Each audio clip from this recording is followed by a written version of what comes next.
ಎಲ್ರಿಗೂ ನಮಸ್ಕಾರ. ಇವತ್ತಿನ ನ್ಯೂಸ್ ಏನಂದರೆ ಕ್ರೀಡೆಯ ಬಗ್ಗೆ. ಚದುರಂಗದ ಆಟ ಚೆಸ್ ಅಂತ ಹೇಳ್ತೇವೆ. ಭಾರತದಲ್ಲಿ ಕೂಡ ಚೆಸ್ ಆಡ್ತಾರೆ. ಅದರ ಉಗಮ ಎಲ್ಲೈತಂತ ನೋಡುವ.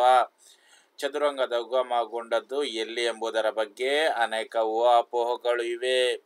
ಇದಕ್ಕೆ ಮೊದಲು ಗ್ರೀಸ್, ಈಜಿಪ್ಟ್, ಭಾರತ ಮೊದಲಾದ ದೇಶಗಳೇ ಉಗಮಗೊಂಡಿತು ಎಂದು ವಿವಿಧ ಹಿಸ್ಟ್ರಿಗಾರರು ಅಭಿಪ್ರಾಯಪಟ್ಟಿದ್ದಾರೆ. ಆದರೆ ಸಾಮಾನ್ಯವಾಗಿ ಒಳಪಟ್ಟಿರುವ ಸಿದ್ಧಾಂತದಂತೆ ಈ ಇಂದಿನ ಚದುರಂಗ ಆಟದ ಪೂರ್ವರೂಪದ ಉಗಮ ಸುಮಾರು ಕ್ರಿಸ್ತ.ಶಕ 6ನೇ ಶತಮಾನದ ಭಾರತದಲ್ಲಾಯಿತು. ಭಾರತದಿಂದ 10ನೇ ಶತಮಾನದ ನಂತರ ಮಧ್ಯಪೂರ್ವ ದೇಶದ ಮೂಲಕ ಸ್ಪೇನ್ ಹಾಗೂ ಇತರ ಯುರೋಪಿಯನ್ ದೇಶಗಳತ್ತ ಹರಡಿತು ಎಂದು ಹೇಳಲಾಗಿದೆ.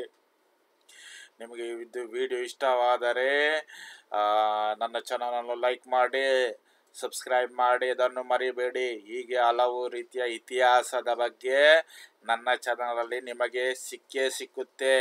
ಎಲ್ರಿಗೂ ದೇವರು ಒಳ್ಳೆಯದು ಮಾಡಲಿ ಎಂದು ನಾನು ಪ್ರಾರ್ಥಿಸುತ್ತೇನೆ.